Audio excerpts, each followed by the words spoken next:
Hey everybody, welcome to Tech Tickle. Today's episode is brought to you by Common Sense. If your power supply doesn't have the native connectors to power that graphics card you just bought, maybe you should buy a new one.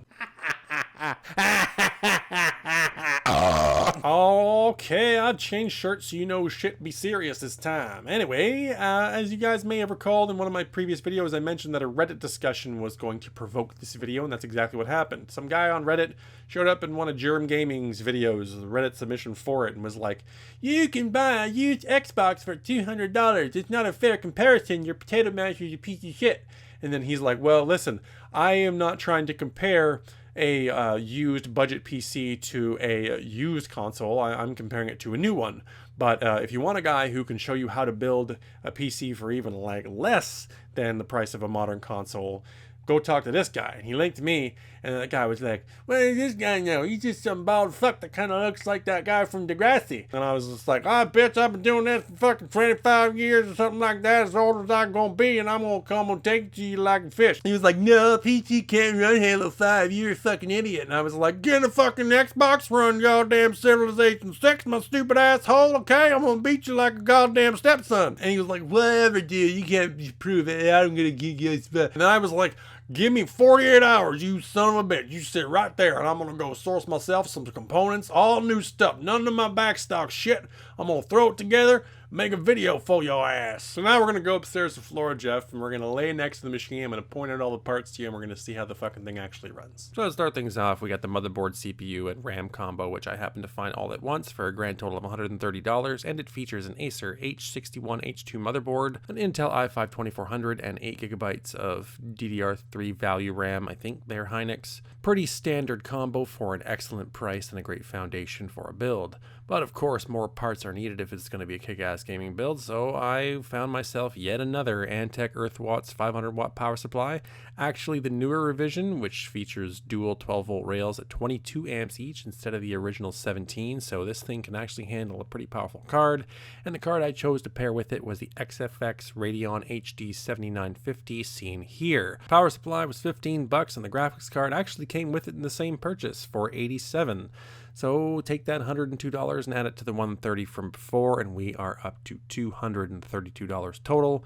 But we are not done yet. We need some storage. Being that I promised my challenger that I would be collecting all of these parts as of the date of his challenge and not use any of my backstock, I decided to phone up my friend who deals in refurbished drives and say, "Hey, what do you got?" And he said, "Well, I can sell you a 128GB SSD for $25. And I said, "Okay, I'll do it, but do you have any 2.5-inch hard drives lying around you could toss in?" And he said, "Yeah, I got a 640GB drive I don't need.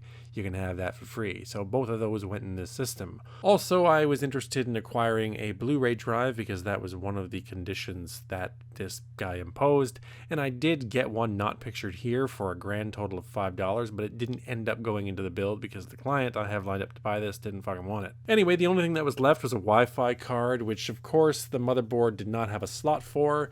I had to go with USB as a result, so I picked up a TP750N mini wireless adapter for a total of $15. And last but not least, the final element, of course, is the case.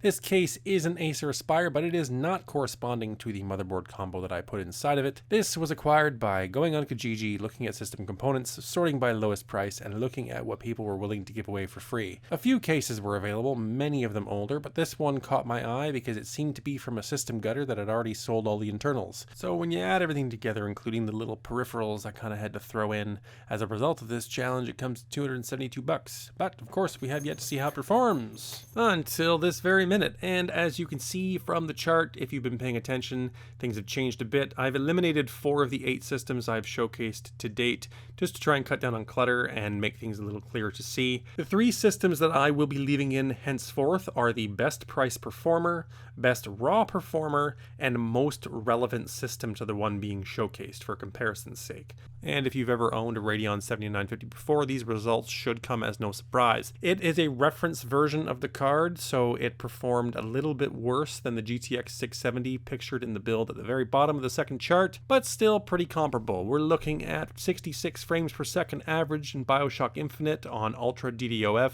with a 30 minimum.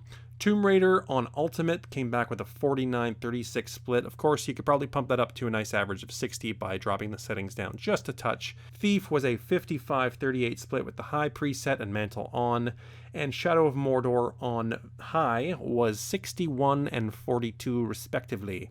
Unigent Heaven on high with everything off was an even 60. Ignore the minimums, that's due to scene changes, you guys know the drill.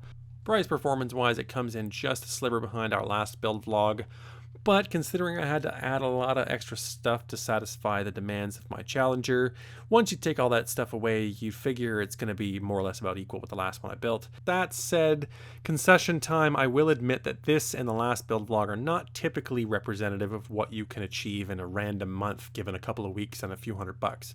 But I think it is representative of what you can achieve if you are especially diligent, discerning, and patient. Remember, time will always yield more efficient results, but sometimes waiting that amount of time isn't necessarily worth the results they will yield, if that makes any sense. Anyhow, let's throw it back to Desk Jeff and wrap this up. So to the gentleman who posed the challenge to me in the first place, you are objectively wrong. Now, I don't take that too hard. I'm not ragging on you too bad. It's not like you didn't have a point.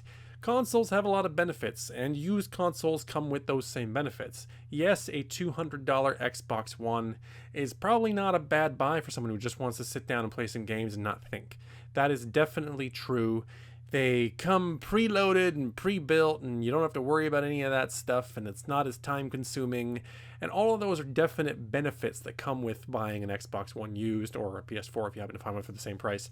But a PC just does so much more for the same money.